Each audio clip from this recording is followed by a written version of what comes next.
Hey, everybody has problems getting started with advertising and marketing, and they see that when they do, sometimes they just don't get a good return on their investment. Well, that's what this podcast is all about, understanding and knowing your ROI. So stick with me. We got a couple tips to go over today, but first and foremost, let's get into the show.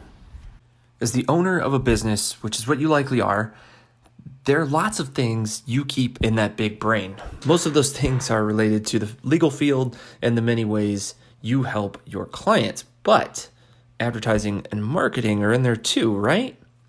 If they are, they probably occupy a very small spot on your priority list. If you don't know who I am, I'm Matt Quirked, and attorneys hire me to build systems that attract and qualify clients before you speak to them on the phone or in person. Over the past few months, my team and I at Get Quirked have asked a lot of questions to our clients and our connections about their journey with marketing and advertising. What we found is common in most industries.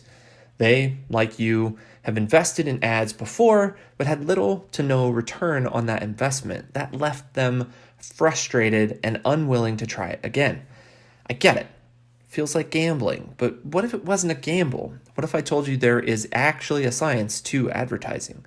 One of the biggest flaws in most advertising is that you, the investor, don't understand what ROI to expect and tend to miss steps in that journey.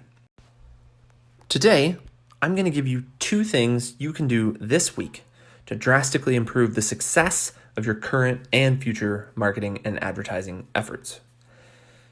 First, your results plan. This is crucial to your success because it clearly identifies the goals for your advertising. A great example of this is the goal to get phone calls. If you want phone calls, but you are measuring only how people saw the ads, your goal to get phone calls isn't really being fulfilled. So you have to clearly define the outcomes you're looking for before you start running the ads. The measurement of your ROI needs clear definition. A great place to start is that lifetime value of a client.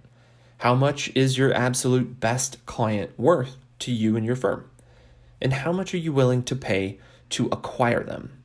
Let's give some examples here. So if your best client brings you $50,000 to $60,000 in revenue over, let's say, a 3-year term, would you say getting more best clients at $600 per lead is acceptable?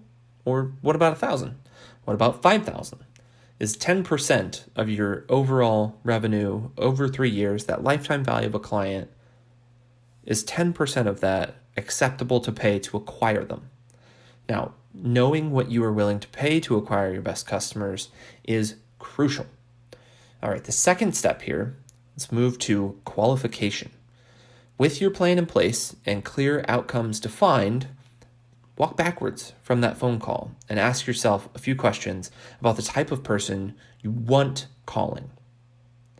This is where you have to really think about who your best client is and build a list, literally build a list of all the things they must have in order for you to want to get on that phone call. So an example might be bankruptcy attorneys that focus on business bankruptcy clients. Maybe they prefer to work with trades business owners like plumbing, electrical, or construction. If that's who you work best with and like working with, then don't go after like dog grooming business owners. That wouldn't really fit your model, would it? So the advice here is to just straight up tell your audience who you work best with and then further identify some extra criteria they must have for you to want to get on the phone with them.